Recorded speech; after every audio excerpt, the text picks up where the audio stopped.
नमस्कार दोस्तों, मैं doctor BS Bhosle, MD homeopath, director of Asha homeopathy फिर से एक वीडियो लेके आया हूँ। और ये भी वीडियो हमारे होम्योपैथी डॉक्टर्स के लिए, होम्योपैथिक स्टूडेंट के लिए है। ये इमोशंस है ना, बहुत इंपॉर्टेंट है। जब तक ये इमोशंस मोशंस में रहते हैं तब तक कुछ प्रॉब्लम नहीं है। इमोशंस को मोशंस में रखना बहुत इंपॉर्टेंट है। बहुत बार इमोशंस हमारे इमोशंस में नहीं रहते और इमोशंस ब्लॉक हो जाते हैं। जब इमोशंस ब्लॉक होते हैं ना, तब बॉडी में भी कहीं ना कहीं ब्लॉक आने लगते हैं। तो दोस्तों, हमें देखना है कि हमारे इमोशंस कैसे है, क्या है, उस इमोशंस किस लेवल पे जा रहे हैं, किस तरफ जा रहे हैं, वो देखना बहुत इंपॉर्टेंट है। जब पे केस टेकिंग के प्रोसेस में हम इमोशंस को देखते हैं, पेशेंट इमोशनल है कि नॉन इमोशनल है, ये पहचानने के लिए फिर से कुछ ना कुछ क्वेश्चंस है। फिर क्वेश्चन से डिसाइड करते हैं कि क्या आएगी इनके रेपर्टरियल रूब्रिक्स, और रेपर्टरियल रूब्रिक से हम जाते हैं मेट्रामेडिका की तरफ। हमेशा याद रखना कि कभी भी सीक्वेंस छोड़ना नहीं। सीक्वेंस क्या है? केस टेकिंग पहली होनी चाहिए, बाद में उसका एनालिसिस होना चाहिए, इवोल्यूशन होना चाहिए, फिर रूब्रिकल अंडरस्टैंडिंग होना चाहिए, फिर मेट्रामेडिका देखनी चाहिए, और फिर सिमिलियम तक आना है। लाइफ में शॉर्टकट्स नहीं करना, ना लाइफ में ना होम्योपैथी में। शॉर्टकट्स से पेशेंट कोई भी ठीक नहीं होता। Always try to see the sequence of the process. So दोस्तों, इमोशंस जानने के लिए जो क्वेश्चंस है वो क्वेश्चंस डेफिनेटली पूछने पड़ेंगे। पहला क्वेश्चन पूछो कि आप पेशेंट, आप जब भी कोई चीज़ होती है आपके घर में, आपके ऑफिस में, आपके बिजनेस में, आपके अगेंस्ट आप चाहते हो कुछ होना है और आपके अगेंस्ट जब जो भी होता है तो आपका क्या रिएक्शन होता है? इवेंट क्या है? इवेंट यह है कि आपके अपोजिट में कुछ तो हुआ है, आप चाहते कुछ और हो, हुआ कुछ और है, ये इवेंट हुआ है, उसमें आपका रिस्पॉन्स क्या है? That is very important.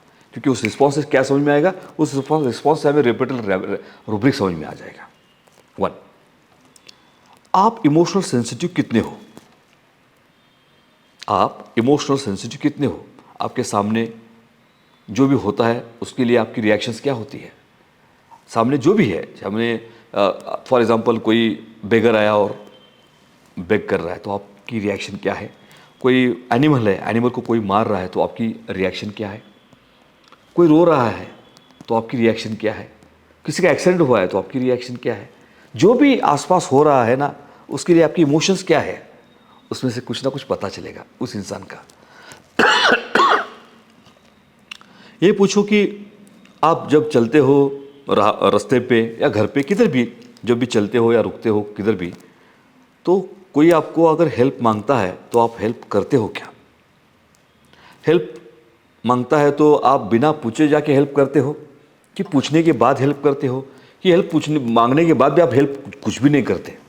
ये भी पूछ लो, क्योंकि इसमें से भी कुछ ना कुछ निकल के बाहर आएगा, है ना। अगर कोई नीडी पर्सन है, बहुत बार देखा है मैंने, बहुत बार आपने भी देखा होगा, अपने वर्कर होते हैं, अपने स्टाफ होता है, बहुत नीडी होते हैं, फिर भी लोग उनको हेल्प नहीं करते, उनका यूज़ करके लेते हैं। वो बात अलग है कि ये यूज़ करके लेते हैं या उनको कुछ इमोशनल कनेक्शन नहीं होते। मेरा मानना है दोस्तों कि कुछ भी हो लाइफ में, चाहे बिजनेस हो, चाहे कितना भी पैसा हो आए या फैमिली हो, जब तक आपकी इमोशंस उससे अटैच नहीं है, इमोशंस का उसका जोड़ नहीं है, तब तक सक्सेस का कुछ मीनिंग नहीं है। क्या कहते हो? राइट और रॉन्ग? कोई भी चीज़ हो, चाहे दोस्ती करो, चाहे प्यार करो, चाहे बिजनेस करो, चाहे कुछ भी करो, उसमें इमोशंस नहीं तो क्या मज़ा आएगा। मुझे बहुत बार बहुत सारे लोग पूछते हैं, मेरे फ्रेंड्स, अरे तू बहुत इमोशनल डिसीजन लेता है। मैं इमोशनल डिसीजन नहीं लेता, मैं इमोशनल कनेक्शन में रहता हूँ, इंटेलेक्चुअली डिसीजन लेता हूँ। जब तक इमोशनल कनेक्शन में नहीं रहते तब तक इंटेलेक्चुअली डिसीजन लेने में कुछ भी मज़ा नहीं है ना। ये बात हुई हमारी, लेकिन रूब्रिक क्या है कि आप नीडी पर्सन को हेल्प करते हो कि नहीं करते हो। और एक पूछो, आप चैरिटी करते हो ना? चैरिटी करते हो ना? क्यों करते हो? अगर आप चैरिटी करते हो तो क्यों करते हो? मैं हमेशा जैसे कहता हूँ, कारण के पीछे के कारण को ढूंढो और ढूंढो उस कारण को जिस कारण ने इस कारण को कारण बनाया, है ना। क्योंकि कुछ ना कुछ कारण होता है उसके पीछे, और जब कारण होता है ना तो डेफिनेटली कुछ ना कुछ कॉज होता है, और जब कुछ कारण नहीं होता ना, वो बहुत ज़बरदस्त लाइफ होगी जिसमें कुछ कारण नहीं है। जैसे कहते हैं ना, फ्रेंड में फ्रेंडशिप है, नो रीज़न, जहाँ पे रीज़न है वहाँ पे मायाज़म है?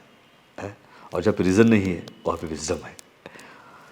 तो पूछो उसको कि क्या आपकी रिएक्शन होती है जब कोई सफ़र होता है, कोई बीमार होता है, ये भी पूछो। और सबसे इम्पोर्टेंट मैंने जैसे कहा कि चैरिटी क्यों करते हो पूछो।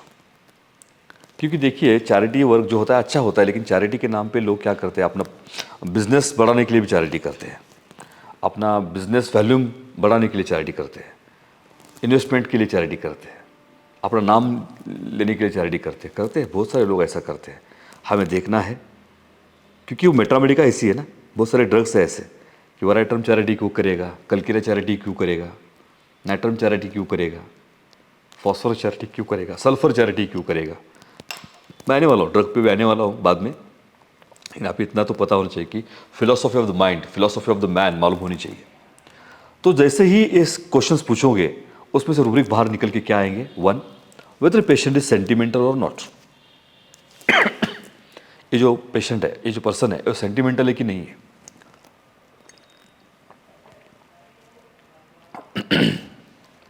उसमें कितनी सिंपैथी है, उस पेशेंट में कितनी सिंपैथी है वो पता चलेगी, कितनी एम्पैथी है वो पता चलेगा, उसमें कितना ग्रीफ है वो भी पता चलेगा, है ना, ग्रीफ कितना है वो भी पता चलेगा, वो कितना लवेबल है, कितना अफेक्शनेट है ये भी पता चलेगा, कितना उसमें एंगर है वो भी पता चलेगा, कितना उसमें जेलसी है वो भी पता चलेगा, और कितना रेज है वो भी पता चलेगा।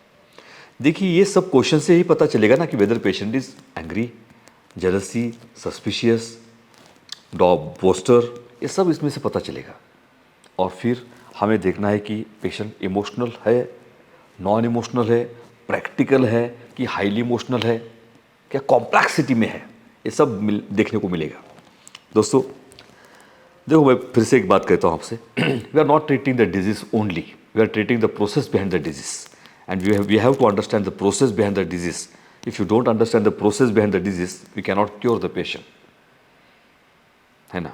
तो हमें वो प्रोसेस अंडरस्टैंड करने की बहुत इंपॉर्टेंट है, हमें रेपर्टरी अंडरस्टैंड करना बहुत इंपॉर्टेंट है, और हमें उस मेट्रामेडिका को भी अंडरस्टैंड करना बहुत ही बहुत इंपॉर्टेंट है। आप ऐसे वीडियो देखते रहते हो, कमेंट्स करते हो, लाइक करते हो, बहुत कॉन्फिडेंस बढ़ता है मुझे, मेरा ऐसा लगता है कि कितना दूँ, कितना वीडियोस बनाऊँ। Thank you for watching the video. Share करिए, लाइक कीजिए, और डेफिनेटली कमेंट्स कीजिए जो आपको चाहिए होम्योपैथी रिलेटेड। बहुत अच्छे रहिए, बहुत मस्त रहिए, बहुत एनर्जेटिक रहिए, बहुत पढ़ाई कीजिए। Thank you very much.